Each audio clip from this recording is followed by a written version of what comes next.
Ертеде, кен қазақ даласы жайнап, күн жылы жүзін көрсетіпті. Халық бір-біріне көмектесіп, татулықта өмір сүріпті.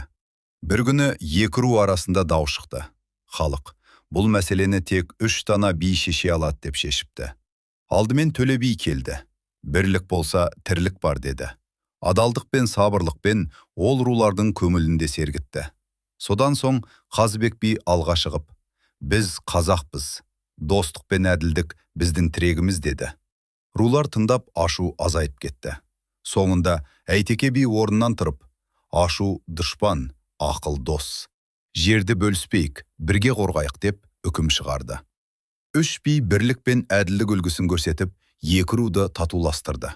Балалар күліп, алға артқа биледі. Ал халық қуанған жүзбен ауылға қайтты. Сол күннен бастап қазақ халқы былай деп айтатын: 3 би, 3 таған, үшеуі бар ел тозбайды. Даналық пен әділдік әрдайым елді сақтайды екен.